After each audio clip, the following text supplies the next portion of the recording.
It is Thursday. It is 6 o'clock. That can only mean one thing. It's 6 o'clock and it's Thursday. Also, it means I've just had the most ridiculous half hour, Ollie Mammon, that I've ever had. Hello, I'm Russ Kane. This is Men's Radio Station. This is the ABC of CBD, live, uncensored and direct, exclusive to Men's Radio. And you can hear us on Twitter. You can see us on Facebook. Go to our YouTube channel, Men's Radio Station YouTube channel. Please smash the subscribe button, hit the like button. Everything you do really helps us. I've had the most stupid half hour, and I'm just trying to take a deep breath and be in the moment. Use your vape pen, Russ. Do you want to know what I did? No, I won't do it on there. Do you know what I did? So I came in from a very successful meeting, but in Soho, right? Had the meeting, came back, can't find my car keys. What have I done with my car keys? Oh, God. I threw some washing on. Yes, they were in my trousers in the washing machine. Fantastic. At least it wasn't your phone. No, I wouldn't. I've done very that. Close. Then I I've picked done up a coffee cup, knowing it was empty. No, it wasn't empty. It was absolutely full of this morning's espresso everywhere. And then I looked for some more keys. I'd left them in a lock. Oh, God. You know what? This is going to be really good, says Veronica Curran. If I can get my head out of my bottom, it'd be marvelous. We've got a fantastic guest. Someone who's been so busy in the media recently. Thrilled to have them, but I don't want to take away anything from Ollie Mammon's thunder. Come on. After we've done the ad break, Mr. Sinner, our wonderful producer, Ollie, you'll explain who our fantastic guest is. Meanwhile, word from our sponsor. I'm sure you've heard before that good quality CBD needs to be really, really expensive. This is the new view of CBD, a product created by users for users, a product at an affordable price, available everywhere, at any time, at the simple click of a button.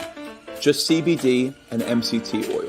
No additives, no preservatives, and no flavor enhancers. It's a simple subscription-based service. The cleanest possible CBD delivered to your door for the lowest possible price. Your product, your rights for the lowest possible price.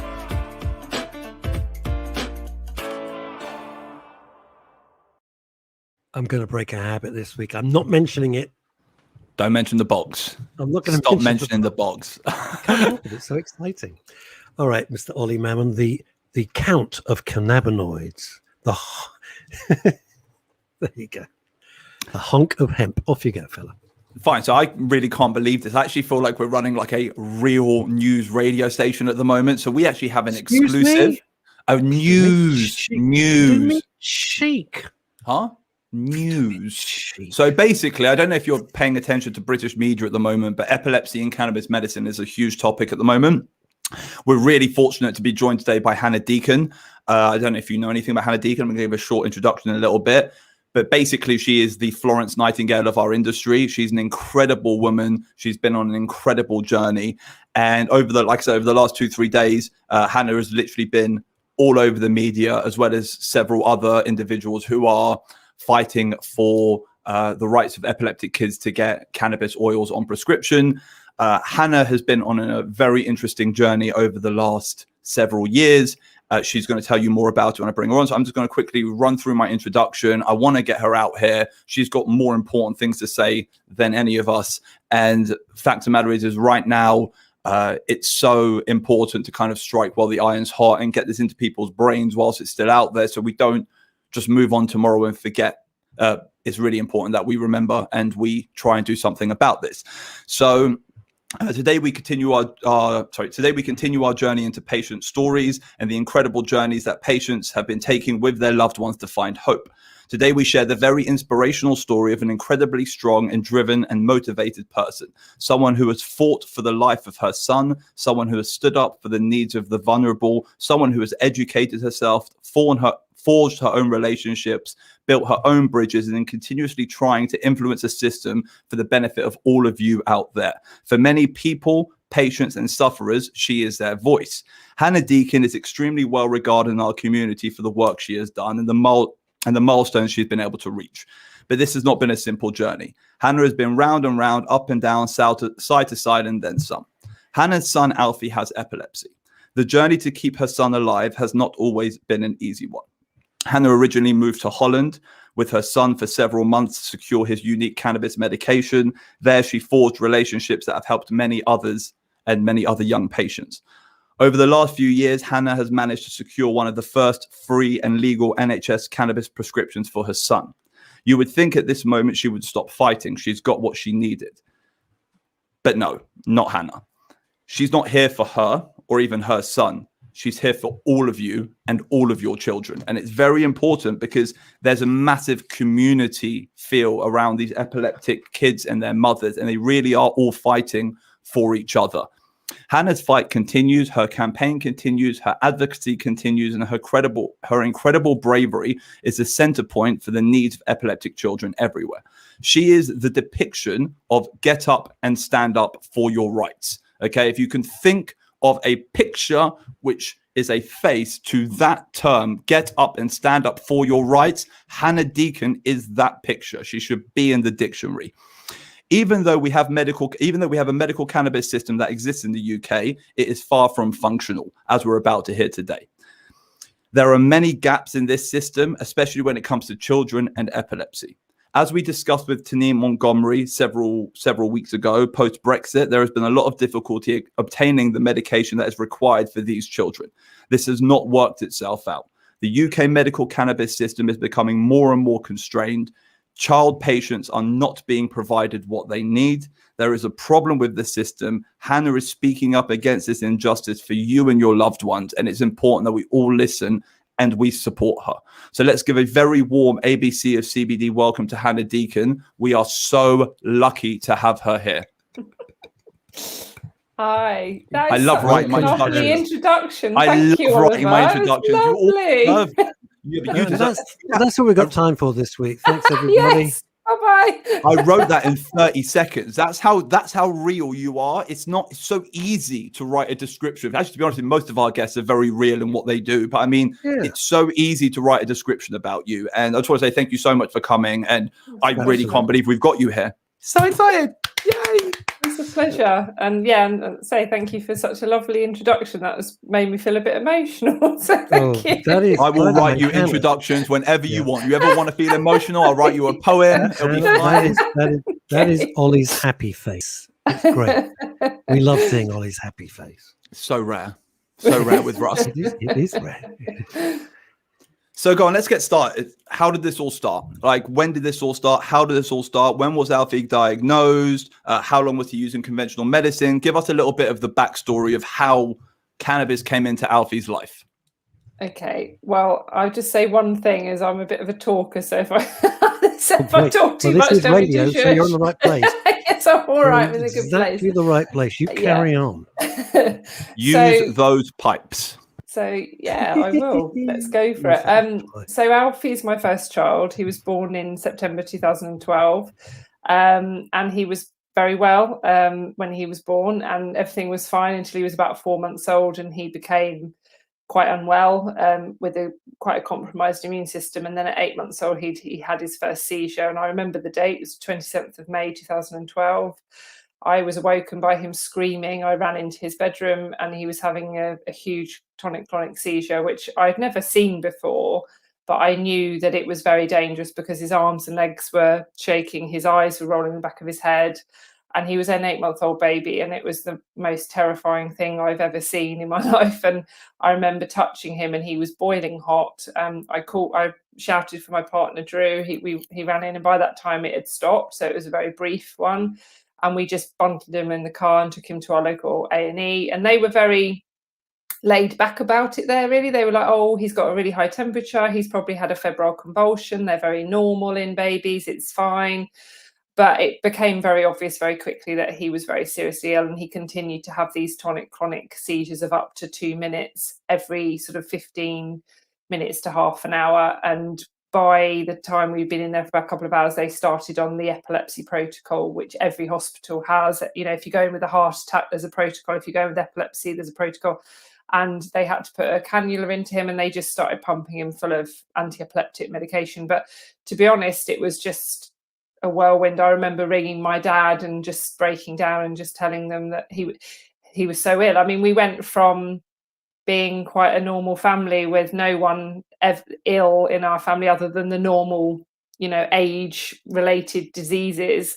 We'd never had autism or epilepsy in our family. So it was it was just the day my life changed, really. And it still makes me feel very sad because it was horrendous. And Alfie actually stayed in hospital for 4 months. He ended up on a life support machine because they couldn't stop his seizures. He was having seizures every 15 minutes to half an hour for 3.5 weeks. And he's lucky, very, very lucky to be alive. The only thing that stopped his seizures were when we got to Great Ormond Street Hospital via Stoke Hospital, who couldn't help us for 2 weeks, believe it or not. We went all around the country. We ended up at Great Ormond Street Hospital, and they were very, very good. They did a test called oligoclonal bands, where you take the brain fluid in the blood at the same time and put it in dry ice. It's a very expensive test, but they found that he had massive amount of white blood cells. So when they did the test, they take the test of blood to check if you've had a viral infection, that was normal. But when they did this more invasive test, he actually had white blood cells all over his body, and they said he was having a massive immune response. So they gave him intravenous steroids and his seizures stopped, but he was very damaged by that. And he'd lost all his skills. He couldn't sit, he couldn't swallow, he couldn't look at me. I mean, it was absolutely heartbreaking. And then and luckily the seizure stopped. We went home and we were told to rehabilitate him, and they actually said we think it might be isolated, it might have been triggered by a virus, because he's not having any more seizures, and we haven't seen a condition like this before, and all the other tests they'd done were normal. So we were like, well, great, we can rehabilitate him. And then it happened again 8 months later. So he had another massive cluster of seizures. It's a very cruel disease. You think, oh, great, we're out of the woods. And then it's bang. It's awful, Hannah. You're absolutely right. Well, you and, must have been absolutely petrified. Yeah, I was petrified. Oh. We are, we still feel frightened about his condition because it's not gone away. And I know in some sense I'm very, very lucky that Alfie doesn't have seizures every day, because he has, he had stretches even then of seizure freedom, but when they do come, they are very, very serious and always need hospitalization at that point. So, some children have epilepsy who can have seizures all day, every day, and never need hospital treatment. They're like, and so that's very, very debilitating, very hard to look after. But it's not the medical emergencies like we were having. So, it's definitely not a competition, but it's a very different form of epilepsy because it's very, very aggressive. But he wasn't having seizures every day, thank God. So, but it's like we were getting some respite. It's like having a loaded grenade in your pocket, though. You don't know when it's going to go off. At least, like if you pull the pin, that it's going to blow up. But I mean, if you're not, if it's 6 months on, 6 months off, it kind of puts you in a position where you don't really know what's coming or going. Exactly. I'm not saying it's better. I'm not saying it's worse. But I mean, at least when you're standing on stable ground, you know where you're standing. So, like someone who, I'm not saying it's better or worse. I'm saying, but at least when you know where you are, you know where you are. When you don't know where you are, epilepsy is one of those illnesses which, I know people with epilepsy, not that much is known about it. And it's like the years go on and less information, it's almost like less information is known the more time that passes, because all of the assumptions that were once made are actually falsified as opposed to truth becoming validified. Sorry, it's one of those things I've realized. But yeah, carry on. I'm sorry for interrupting your flow. No, it's fine. It's, I think it's good to have a conversation about it. And I actually appreciate you saying that, because I think you're absolutely right. You've hit the nail on the head. When a child has seizures every day, it is harrowing, but you also know what what to expect. With us, we were waiting for it to happen. So I was diagnosed with very severe PTSD when I was pregnant with my second child because of that, because I was literally every night going to bed going, is it going to be tonight? And that, to live in that state of fight or flight and anxiety constantly is very, very, very harrowing. It must be exhausting. Exhausting, yeah. You're like, your adrenals are going pumping constantly. You're getting lots of praise from our viewers and listeners. Veronica Curran, these mums are warriors, which I've actually was tweeting just a second ago. And Chrissy Richards, watching in from Spain, says, hello, everyone. Brave person. Feel for you both.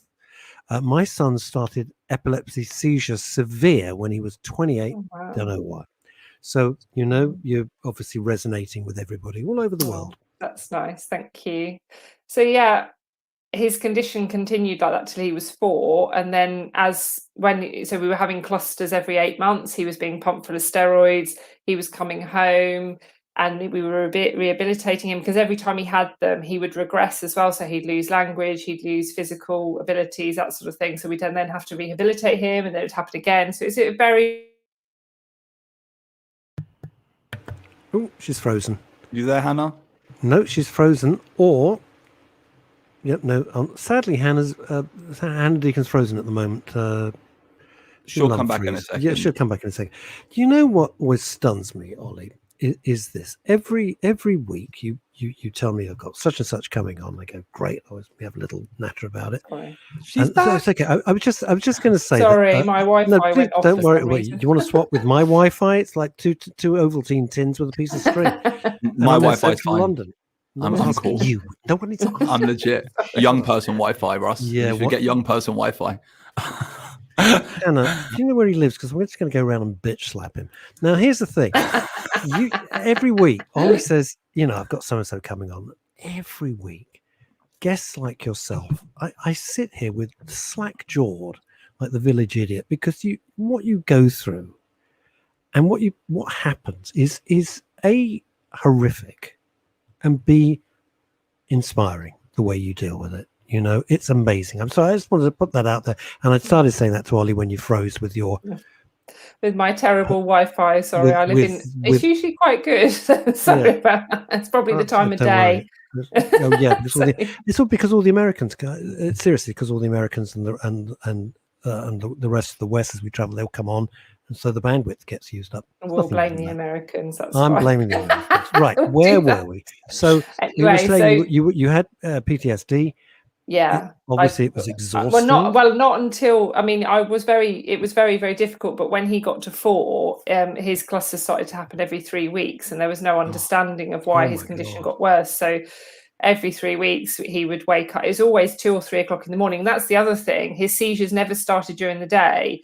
So it was always when we were fast asleep, we would get woken by a scream, and he would, and that's, the condition he has, it comes with the seizures that he has. So it's because it's such a violent seizure, it pushes the air out of the lungs very quickly. So it causes this like harrowing scream.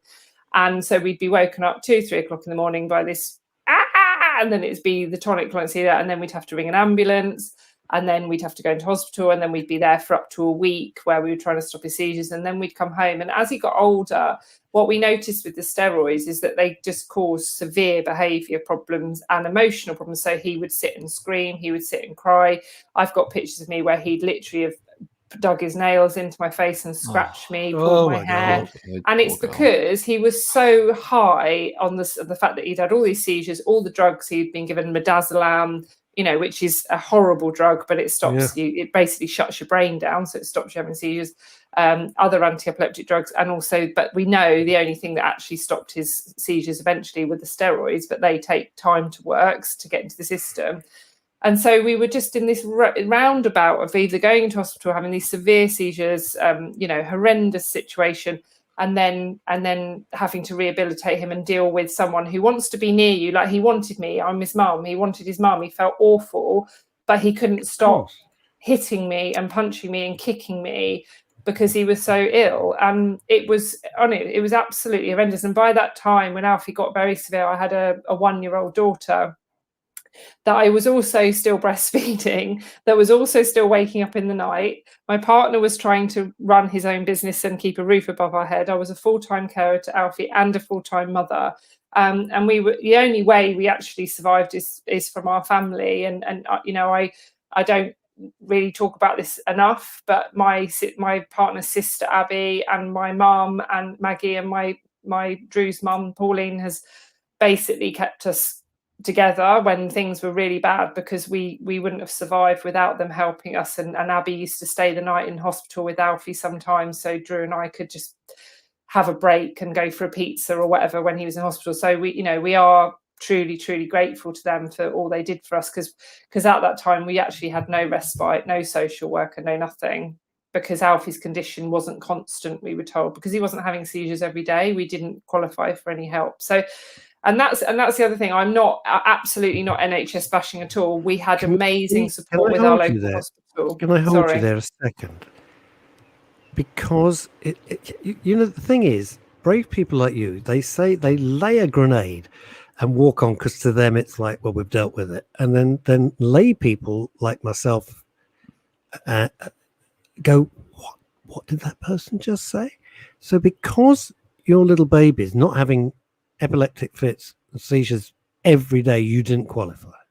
No, we had 2 social worker What assessments the hell before would he you was have 5. to do? And Sorry, I get annoyed. What am I and- paying my taxes for if not to help people like this? As in, and what's the that's point? what's so important for people to understand, that before your child is 5, unless you have very, very severe debilitating condition, i.e. that you would have seizures constantly, or you couldn't walk or anything like that, then you don't really qualify for any help. Once you reach 5, then you do start to qualify for more help. But I think it's this idea that, I don't know why, but like you could sort of grow out of it or something. I don't know what it is, but basically we didn't qualify for any help, and that's why we were so lucky that we had our family. It's, what are they hoping for? It's like a miracle, Yeah, or exactly, like you'll grow out going of to be it. a blinding light above your, and a big finger coming through the. Yeah. You see, Grow I get out so of it. irate. I get so upset, Hannah, on your behalf, because like all good little citizens, for the last year and a half for the rest of us has been weird. I've put it very politely. Trust me, not a patch on what your life has been. Please don't misunderstand. But we've all been told, and we've towed the party line, save the NHS, which we've all saved them. And then you've got a little baby who's in such dire straits. Isn't it like, it'd be nice if the NHS was, I understand it's not their fault, but it seems so unfair. Well, I agree, and as I say, the local hospital to us, the nurses became our friends. We spent more time in the hospital than we were at home, and they were wonderful. This is not about the necessarily the personal relationships that we forged, because actually, as well, Alfie's doctors now are the only reason that Alfie has that prescription, because they worked with me to get it, and they are amazing, and they have his best interests. But I think as a whole, the NHS is not funded adequately enough to support families like mine, and that's simply my experience. Just to be very, I just want to make my position very clear, if I may. It is not the nurses and the doctors who are working their socks off. No. It is whatever the rules and regulations are. The rules and regulations are not made by the doctors and the nurses. No. And I've had a load of operations and all that sort of stuff. I got to tell you, they were fantastic. Yeah. Just fantastic. It's just the system. I think it's the system and the management and lack of money. And, people would just, you would assume, rightly or wrongly, that when you go from having a child that's perfectly well to chronically ill, that automatically you'd be offered mental health support. That doesn't happen. There's no mental health support. We fight for it. We fight for it all the time on our radio stations. This is a mental health radio station. This is like Russ's bread and butter, because of the fact that mental health is so under what's it called? Represented, I would say. Exactly. And the fact that you have PTSD, okay, you're in the trenches alone. You're fighting this battle alone. You've got a hospital there when things get bad. But I mean, in terms of the general in between those terrible moments, you're still alone. And it's not right. Yeah. It's not right. It's just not right. It's not right. And actually, my experience of the NHS is that they are basically symptom suppressing. So you go in, you're ill, they suppress your symptoms, you go out again. They're not actually... They don't have the sort of the money or the facilities, they haven't got the time to actually diagnose you and really look at the root cause. And that's what my job became with Alfie. Is I was like, I'm fed up with firefighting. I'm not going to keep going in hospital like this. I was very lucky. My mum actually paid for me to have private counselling because I was in such a bad way. One of the nurses in their local hospital put me in touch with a man called Graham, who is a psychiatrist who basically deals with prisoners. So people who do have PTSD and anxiety problems, mostly people in prison do. And he was very, very experienced. And I just went and saw him every week and cried my eyes out. And that's what I needed, because my partner was going through the same thing. And that's what's really difficult when you're parenting a very poorly child together. And I've met so many mothers on their own in hospitals, because you're both grieving, you're both feeling so sad, and you both need each other to be strong for each other, and you can't be. I mean, and that's what, Drew and I went through very, very difficult time when Alfie was so poorly, because he was very upset. He was trying to run a business and keep a roof over our head. I was looking after Alfie all day, where he was beating because me up. there's no and it respite. was just, there was no respite. There was no break. We couldn't go for a drink with our friends or anything. Exactly. It's unending and Yeah. it's exhausting. And I remember at the end of horrible. 2016, I literally looked out the window, and I used to live on a road with a primary school at the end of it, where my little girl goes now, and watching the parents walk up the road with their children. And I just sat and sobbed, and I was like, I just want to be that mum. I just want to take my little boy. Did you feel angry? Yeah, I felt really angry. Shall I tell you something? I'll tell you something, Hannah. I have a specific reason why I asked you that question. It wasn't random. When my wife had cancer, and we were going in for and she was desperately ill, and she was being treated at the Royal Marsden.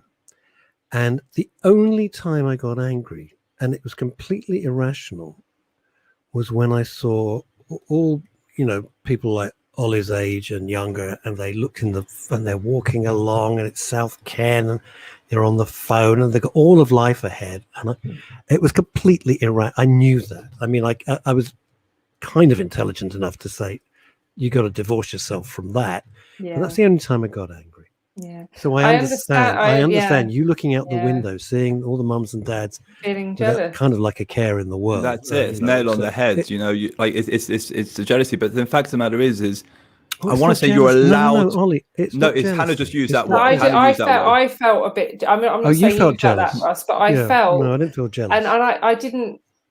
I felt really sad that it wasn't me, but I also inside sometimes felt a bit angry. One, because people had children that were well and had no clue what I was going through, but also a bit like, woe is me, why can't that be me, sort of thing. I felt sorry for myself, and I felt really sad, and I felt full of grief. That's completely fair, isn't it? That's completely fair in this situation. I also wished that it wasn't me doing this. I wish, why was it me that had to be beaten up by a child every day or watch him have Hannah, seizures? let me digress for a second before we get on to the main reason why you're here. I just want to say one thing, because this is a station all about mental health and well-being. I think the fastest way to go, and I'm going to use colloquialisms, okay? The fastest way to really lose it and go around the bend is say, why me?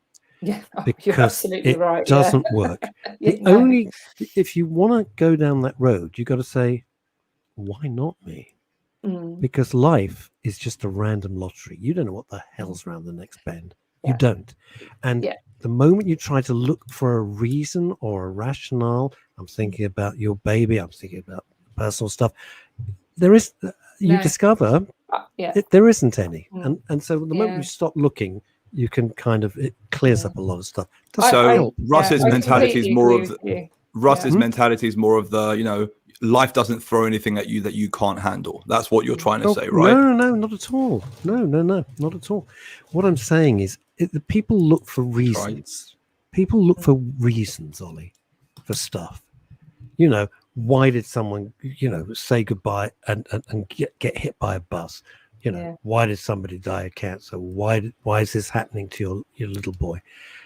There's no reasons. That's the whole point. It's utterly random. And so looking for reasons is it's a natural reaction, but it just doesn't help mental health at all. And I think you're absolutely right. But I was very, very blessed at having a very, very happy life. I mean, my parents divorced when I was 7, which was very sad and took me a long time to get over. But I'm very lucky to have a good relationship with both my parents. But other than that, I grew up in Brighton. I had lots of fun. I had loads of friends. I went out all the time partying. I worked hard. Nothing really fazed me. And when that happened to Alfie, I was like, oh my God, it was so shocking. And as you say, I think I went through this process of why me? What have I done? What happened? Why did this? And I did all this stuff. I processed all this stuff. And then when Alfie was actually diagnosed with his condition in 2016 of PCDH19, which is a very severe genetic disorder, which usually only affects girls. So it's on the X chromosome, which is why he was never tested for it. So it presents with clusters of seizures, very severe or very mild to severe learning delay, but also severe behaviour problems. So it can be violent behaviour, things like that, because it's the way it affects the brain and the proteins that it interacts with. And he's one of 9 boys in the world. And as soon as I realised that he's one of 9 boys in the world, and that actually our doctor said to us, we just need to keep using steroids and hope that he gets better with age, I was just like, no, I know him better than you. You actually don't know anything about this condition. And that's, genetics is great in the sense that we can diagnose genetics. But other than that, it doesn't help anyone. I went to see the geneticist and I went, what does this mean? And they went, well, we don't really know. We just know that it's disease causing. We don't know the method of action. We don't know why it happened, because I don't have it. My partner doesn't have it. So they call it a spontaneous reproduction. So basically something environmental happened to Alfie that made him get this mutation. In the womb, outside the womb, who knows? And I was just like, this is just nonsense. I felt quite angry about that as well. Only like, 9 people as well. Only 9 people. It's 9 like, and not 9 people in the UK. It's 9 people in the world. So 9 people out of 9 billion people. 9 boys. There's about 25,000 girls. So it's very rare in girls as well. So it's 9 boys. Now the treatment for girls and the treatment for boys, does it differ? Because they're very different. They all present differently. So some children have 1 or 2 clusters of seizures and are perfectly cognitively normal and just grow out and sort of grow up and are well. But mostly it's very severe, sort of can be like Alfie has sort of mild to severe global development delay. He does have behaviour issues. Sorry, what is that? So global development delay just means everything is delayed. So your speech, your learning, everything. Okay.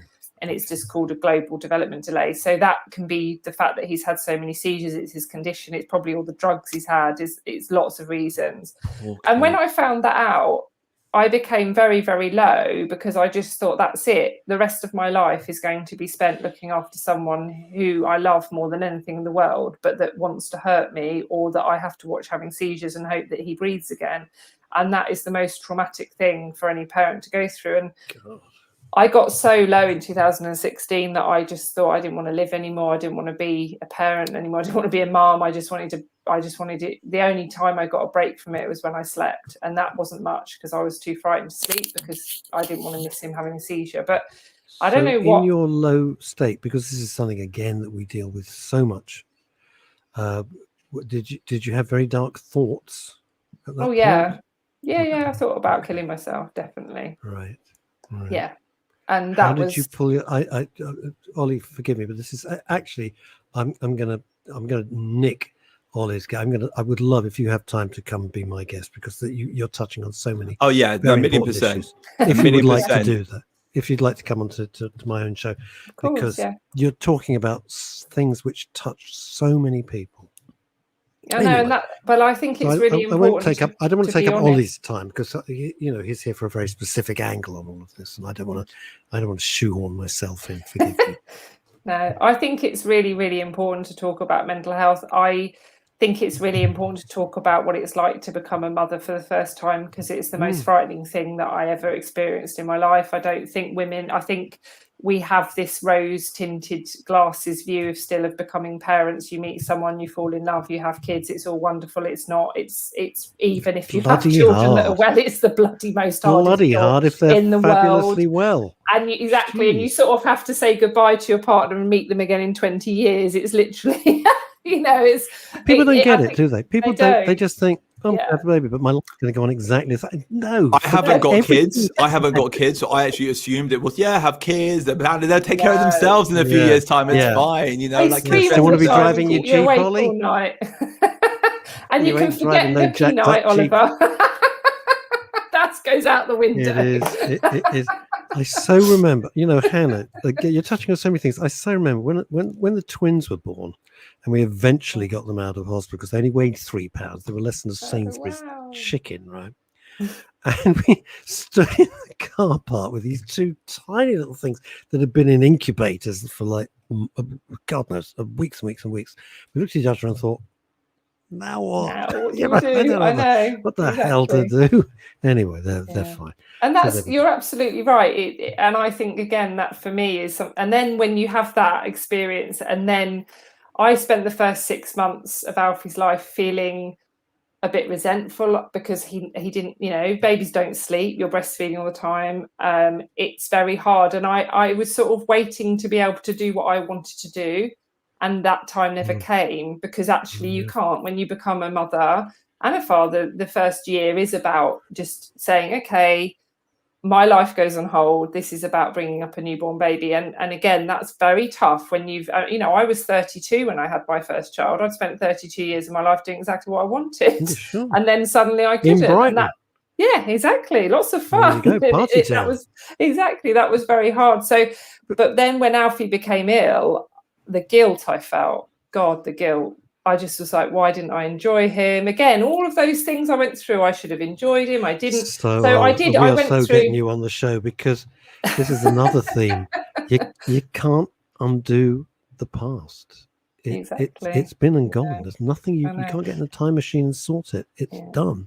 So I think I did. I have actually been on this massive personal journey of discovery about myself because of Alfie, and we got to a point, as I say, with his diagnosis, and we were told there was nothing that could be done for him. And I just got very, very low, didn't want to carry on. And then I saw Graham, who my mother very kindly paid for me to see him. And it did give me fight, because I got the ability to cry. He told, he said, you've got PTSD, but so actually you've got current trauma, because he said that the actual trauma hasn't stopped, it's continuing. And he's like, he made me feel like, because I was like, why am I so upset? Why am I so depressed? I should be strong. And he was like, why? You shouldn't be strong. Right. You're going through the most horrendous thing. It's completely You're allowed to have feelings. You're human. Exactly. You have to feel what you're feeling. So many people suppress these emotions and tell themselves that they have to be strong. They have to be smart. They have to think. They have to do this. But at the end of the day, sometimes what you have to do is bury your head in a pillow and scream. And you have to let those emotions out, because that's what makes us healthy. And we live in a culture where it used to, like, we live in this modern day world now where no one's allowed to show emotion. It used to be boys can't cry. Now it's no one's allowed to cry, but that's not the truth. Everyone's allowed to cry. We're all allowed to scream. We're all allowed to feel the emotions that are running through us. Now, PTSD is a terrible illness, and you don't know, like, the side effects which come off of it. People don't understand how severe it is. You're going through this physical, emotional, mental battle. Your son's going through this physical, emotional, mental battle. I mean, it must have been the hardest thing in the world. It really must have been. It was. It is. Do you know what, Hannah? One of the things that the lockdown has demonstrated, it's just shown a spotlight on exactly what you've just said. Because when it started, everyone says, oh, right, I'm going to be stuck at home. I'm going to learn Chinese. I'm going to learn Italian. Or I'm going to learn to be a florist. I'm going to start knitting. And other people, like me, were saying, if I can just get through each damn day, that's my victory. Hooray for me. That's enough. I just want to get through the day and not start climbing up the walls. So I totally understand what you're saying. I think, you're hitting on so many aspects that are absolute core, as Ollie knows, to what we do on the shows. Anyhow, so I think... All right. I think basically what Graham taught me is that, like you say, that I need to own my emotions, feel them, and not be frightened of them, not be scared of them, and actually get them out. And I would, as I say, I've got a very good relationship with my parents, but I feel I was brought up in a household where I didn't see that emotion. I didn't see the crying. I didn't see the screaming. I didn't see the arguing. And probably because they wanted to protect us from that. And it's a generational thing. It's a generational thing, exactly. So when I saw this counselor, he was like, it's really good for children to see you cry, get angry, fall out with your partner and make friends, because that teaches them how to have adult relationships. Obviously, you don't want to see your mother crying her eyes out every day. That's not good for you. But if you see a range of emotions, it's really healthy for children to see that you're okay and it's normal. And I don't feel that I necessarily saw that. So that's why I found it really difficult to process how I was feeling, because I felt like I need to keep it all in and then I'm okay. And so he helped me to get it all out, and he actually gave me a lot of strength. And that's when I was like, right, sod this. I'm not going to kill myself. I'm going to fight. Thank goodness. That's what happened. Well, I went so low to the bottom as where I could go, that I just thought, I'm going to fight. I know what's right for my child. I'm not going to wait for the doctors to save his life. I'm going to do it. And my partner, bless him, is the most laid back, chilled guy, thank God, because I'm just like this rocket of like fire. And he was like, you do what you need to do and I'll be right behind you, love. So I was like, okay, go on then. And I started to do research, and I found cannabis, and I spoke to loads of family. I actually have one particular friend called Emily who has a daughter with PCDH19, and they live in California. And she's on an anti-epileptic, and they actually grow their own cannabis. And she's been seizure-free for 2 years. Wow. And I love her to bits. And I spoke to her a lot, and she told me all about what she was using. And I was so inspired by it. And I was just like, I'm going to do this. I'm going to make this happen. And obviously it was illegal at the time in England, but we moved to Holland and used cannabis with Alfie, and it's just been life-changing. So and then can I ask a question, Ross, stop for 1 second. So basically, Hannah, let me ask you a quick question. So you spoke to someone in California, okay, who has gone through this journey because their child has the same disorder as your child. Were they I assume that they weren't using any old cannabis strain. They had a specific strain which was CBD dominant. Yes, so they were using a dispensary, and then they went. I think they started to grow them, but initially they were using a dispensary. So she sent me a load of pictures of all the things she was using, and she was basically using like a paste, a high CBD paste with a whole plant with THC. But basically, I didn't know anything. I was like, this is all new to me. So I then also went onto YouTube. I remember watching a video of Professor David Nutt on YouTube about the endocannabinoid system. And I was like, I need to understand what I'm talking about, because no one else does that I know. And I need to educate myself. So I joined all the CBD groups on Facebook, and I was just a lurker. I never posted. I just read everything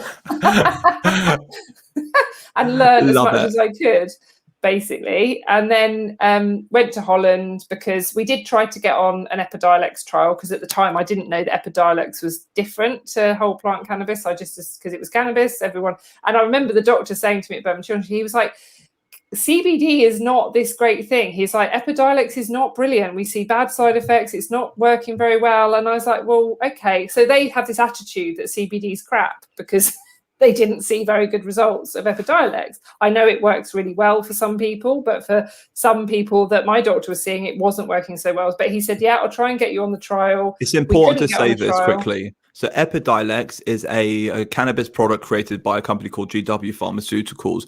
It's a very simple CBD product. Actually, it's just sunflower oil and CBD oil and a CBD extract, an isolated CBD extract. There's no broad spectrum of cannabinoids. It's basically the Tincture Club product. Now, the Tincture Club product is a really good product if you're using it for anxiety or post-sport recovery, anti-inflammatory or something like that. But it's not a medicine. It's not an anti-epileptic medicine. And it's very important. This is what we talk about, different types of cannabinoids which constitute a cannabis oil. This whole idea of drop tectonics, what's actually in a drop of the cannabis oil you're taking, because every single one is different. And it's very important when, Hannah turns around and she talks about Epidiolex, you understand what the difference is between Epidiolex and the broad spectrum cannabis oils, which these epileptic children are actually getting positive results from. And it's important for the audience and the listeners to understand that not all CBD products are made equal. Certain CBD products have more to them. There are other cannabinoids in there which are not spoken about. There's different strengths and different qualities and different forms of extraction. And all of this needs to be taken into account when you're trying to understand what the difference is between what's saving Hannah Deacon's son's life and what the rest of us are using when we go to the gym. It's not the same product, and it's important we know that. Yeah, sorry. Definitely. No, thanks for clarifying, because you have to remember your audience, and actually a lot of people don't know what Epidiolex is. But it does help children, but for many it doesn't, because of their complex condition. They need the entourage effect of a whole plant product. So we did try to get on the trial. We couldn't get there. So I then said to this doctor, well, I'm going to take him to Holland. And he said, well, if you talk to me about cannabis, I'm going to report you to social services, which I was like, that's going to be the end of our relationship. So we then moved to a different paediatric neurologist at a different hospital, who was actually very supportive, couldn't get Alfie to stop having seizures. He actually had us in for a month in July 2017 and tried lots of other things like immunoglobulins, and because they were trying to work out whether his immune system actually had more of a role to play. But nothing was working other than steroids. I said, I want to go to Holland. I want to work with a paediatric neurologist to try whole plant cannabis. And he was like, go, if it works, I'll prescribe for you. But he didn't understand. he didn't understand how difficult that was going to be, sadly. But yeah, and we went to Holland, and it worked incredibly well. After 6 weeks, took 6 weeks for it to work. He was on 150 milligrams, and he started to go where he went 17 days at first without seizures, and then as we went on, he just got better and better. And we came back in February 18 because we basically ran out of money. And I also felt that we had enough evidence. Our doctor had written a really good report. Our Dutch doctor had written a brilliant report in English saying how bad he was when we got there and how good he was now. And we came home and started our media campaign with End Our Pain. That's the lobby group that now works with the other children. And we were very successful. We met Theresa May. She allowed us to apply for a license at that time. Then our neurologist was stopped from helping us in the NHS because he was told that Alfie should go on Epidiolex, which I refused because Alfie was doing well on Bedrolite and I wasn't going to go back to Epidiolex, although actually we had to take him off it when we came home, sadly, so he got very poorly. And then we fought with, the Home Office worked with us, created a license application process for a personal license for our doctor, Professor Mike Barnes, and my GP because Dr. Mike Barnes instructed our GP to prescribe. We got the funding through the CCG based on Alfie's exceptionality because his condition is so rare. So they funded it, and the license was issued on the 19th of June 2018, and I went to Holland with the importer on the 7th of July and brought the medicine in with obviously the whole plant medicine legally for the first time in London City Airport on the 7th of July. Amazing. And that was an amazing experience. So it was a whirlwind, and I, like you were talking, Russ, I went through this sort of massive process of personal discovery, I think, and got to a point where I trusted my instincts because I didn't trust my instincts at the beginning, and then in the end I did. And I still, life's not perfect. I still get problems now with anxiety, with worry about Alfie and all those things, but that's why I do this. One, because I know what it's like to be that family that is really struggling, and I feel very, very angry that there are families left struggling like I was when they really don't need to be. And that's really disgraceful. And I will continue to use my voice to stand up for those people. But also, secondly, because it gives me a really positive thing to do when I still have a huge amount of grief about my child. I'm still very worried about his future. I still get days where I feel very sad that he is not the little boy that I thought I might have. I'm so proud of him and I love him more than anything in the world. But I also wonder, like my daughter's really well and she's wonderful and she's got me through some very dark moments, and I've had to fight for her, fight to be the good mother I want to be for her as well. But I also feel very, very sad about Alfie. How is your daughter with Alfie? She's brilliant. She's very patient because he winds her up all the time. But she's very good. And I actually spoke to Professor Barnes about this because not many people know, so I'm sure he won't mind me telling you this, but his sister was severely epileptic. And so he really understands what it's like to be the sibling of a severely epileptic person. And I've said to him before, I've said, I really worry about Annie growing up with a brother who's different to her friends. There's no one else like Alfie with their friendship group. And he said, she'll grow up to be kind and robust and thoughtful. And he said, actually, it's, and I think that's why Mike is so involved still when he should probably be putting his feet up. He really cares about this because he has had a family. His mother actually campaigned in London for respite for his sister in like the 60s when respite wasn't a thing. And she apparently camped out in the council offices until they looked after her. I asked for a particular reason. I asked for a particular reason because I was involved with a charity for a while. Little boy went to sleep, absolutely fit as a fiddle, and just died in his sleep. Just gone. And so I got to know the family, and the little boy's sister, who was sort of a teenager now, said, no one has ever. I said, how are you doing? She said, no one has ever asked me. Well, that's it's like because you're so full of grief, understandably, about I've tried to be very thoughtful about that. I'm sure when now Annie's a teenager, she'll, have something to say about it. I'm sure I won't get it right. But I have always, from the beginning, been very honest with her. Even when she was a baby, I talked to her about Alfie. I've always told her about how I felt. She's seen me cry about it. I've told her how I feel about it. Even now at 6 years old, I've said sometimes, Mummy finds it hard to parent Alfie because he is, some days, most of the days he's brilliant and very happy, but some days his behaviour can be very difficult and challenging because of his condition. And I've talked to her very openly about that. But I've also always said to her, if you need to talk to me about how you're feeling, if you're sad, if, all of those things, because I really want her to express how she's feeling about having a brother like Alfie. But I think she's very, very, at the moment, she's very happy and centered and she seems okay. Incredible. But we just talk, because that's, I think, the most important thing is to communicate about it. I think it's important to have that honesty with, with the other child, like it's really important because like Mike said to you, like Dr. Barnes said to you, she'll grow up to be compassionate and she'll grow up to be caring because that's what happens when kids are forced to live in a situation. And most kids are cruel. They're raised to not know that they're actually being cruel. I mean, your kid probably knows exactly what cruelty is, and she lives in a way that her brain will be different to everyone else. That she'll be a better person. In a weird way, she's going to be a better person for it. It'll just make it like the world is so full of harsh, mean people. She's not going to be one of them, which is quite lovely. A couple of very nice comments coming in for you, Hannah. Dave Sleet, who is in the very leading part of the psychotherapeutic community, says emotional balance is the key. Very true.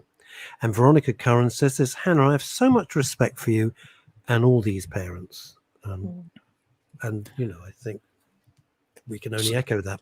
So I want to ask a question. So I want to talk about the issues still with the current medical system, because we've got 10 minutes left. I think this is important. 95% of what I wanted to speak about, we're not going to do. It's not you, it's Russ with his mental health. He loves bringing mental health into cannabis conversations. It's almost like this was a mental health station. Exactly. It's almost like I partnered up with a mental health radio station. Who'd have thunk it? What a stupid thing to do. So we were talking, and you were talking about how, so this is 3 years ago. We're coming up to the anniversary of Alfie receiving his medication 3 years ago. And one of the biggest problems is over the last 3 years, no other kids have received an NHS prescription. And I mean, they're very limited. Yeah, very limited. Yeah. Very limited. And the ability to get an NHS prescription is limited. And even the ability for epileptic patients, child patients to see a doctor is also getting harder, right? You were telling me about how there were 3 or 4 doctors. Now there's only 1 left. There's it's strange. In a market which should be, heading for the sky, is actually heading for the ground. In a market which is legal, where opportunities and, opportunities and advances in this space should be happening, we're actually taking steps back, and opportunities are not there. People are not playing in this industry the way they should. So I just wanted you to talk about that for a little bit, because I know that's quite important to your heart. Yeah, extremely important. And as you mentioned, I was in London yesterday with a family presenting. I wrote a letter to the Prime Minister asking him to intervene in the issue and to talk to me about how we can try and work out the issues within the sector and ensure that NHS prescriptions are delivered to these families. And also I went with the Brauns, and Thomas Braun, aged 9, handed in a letter on behalf of his little brother Eddie, because he's very severely epileptic and his parents are spending their time raising money to pay for medicine privately, which is disgraceful, really. When you have a disabled child, you have enough on your plate without having also, we're not talking about hundreds here. We're talking about thousands and thousands of pounds a month. I mean, I was doing some mathematics with Hannah on the phone. I take a very large dose of CBD on a daily basis. I take about 130 milligrams. You said that Alfie's taking 3 times what I'm taking, right? So then when you think about it, and then the thing is what I pay and what I buy, I'm buying isolates, I'm buying, I'm not saying it's cheap, but it's a lot cheaper than these full spectrum extracts, which are coming from companies like Bedrolite. You're talking about 1,000, if not 2,000 to 3,000 pounds worth of medication a month, right? The price has come down a lot. I mean, at the beginning, when Alfie got his license and they did the first import of Bedrolite, it was £397 a bottle, which is just ridiculous for 10 mils of whole plant cannabis. But so the price is coming down, but it's still for 10 bottles, you're looking at £1,600 a month, which is a lot of money. Huge. For anyone, it's huge. anyone to spend, and so they're having to fundraise. It's the only way they can do it. One family's actually sold their home and live with family, so they can afford to pay for their daughter who's in residential care to have this medicine because it stops her having seizures and it gives her quality of life. It's just barbaric, to be honest. It's absolutely barbaric, and I feel, you know, parents wouldn't be doing this if it didn't work. You know, these children are the evidence. They have proven for the last 2 years using private prescriptions that their children are well. Even drug science actually have recently collected all the data from these families for the last 2 years and actually published it, peer reviewed it and published it by their researchers, and showed an 84% improvement. And this is real world evidence data, an 84% improvement in the seizures. So there is evidence. So for NICE to say that, well, there's no evidence of safety is not true. The problem is basically the law was changed. The government, I feel, felt we've changed the law. Now it's over to the doctors. They don't understand the bureaucracy that's behind it. And that's what annoys me, that they won't speak to me. They won't speak to the campaign groups who understand all the issues and the nuances in the bureaucracy. They just think they've done their job. And Matt Hancock stood up many times in Parliament and said, we've changed the law, now it's up to doctors to prescribe. That's nonsense, because the problem is that NICE have to recommend nationwide use of a medicine for it to be funded by the NHS. NICE say there's not enough randomised control evidence, or any randomised control evidence, of things like Bedrolite, because it's a whole plant product. There won't be randomised control trials because that's what's done in single compounds. Hence why Epidiolex and Sativex are licensed, because they're single compound products. So that's the issue. What NICE need to do is have some innovation and create a pathway for botanical medicine. So say, you know, this isn't a pharmaceutical, it's not a single compound. We need to create a framework of safety for botanical medicine and look at real world evidence and look at observational data. When they do that, they will see that this medicine is very safe. They will then hopefully approve its use. NHS England will then commission it, which means that they will allow funding for it. Then the doctors can prescribe. And that is the problem. That's why we're at this stasis where nothing's happening, no prescriptions are coming forward. And that's the problem. But the government continue to roll out these statements saying, we changed the law and where clinically appropriate, they can be prescribed. It's not true. It's not the reality of these families. And that's why I've continued to campaign on this point for the last 3 years, because it is unfair. And if it's good enough for Alfie, it's good enough for them. And that's it.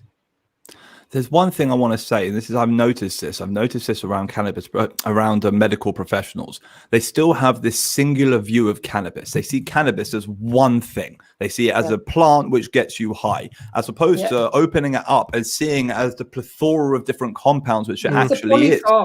It's a million medicines in one plant. Exactly, it's pharma. So you know, like cannabis as an umbrella is the same as pharmaceuticals.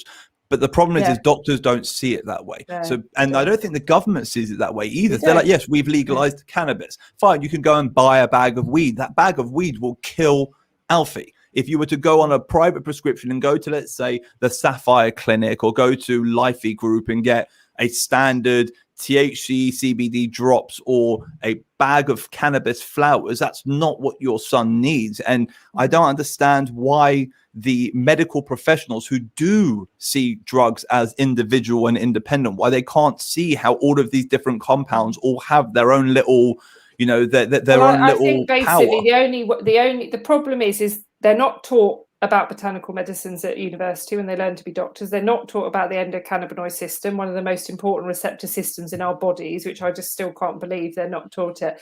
And I think they've grown up in the world of prohibition, haven't they, as children, probably right through the 70s, and where we were told that cannabis was dangerous, that the BPNA, for example, the British Paediatric Neurology Association, have put out guidance saying that THC is damaging for the growing brain.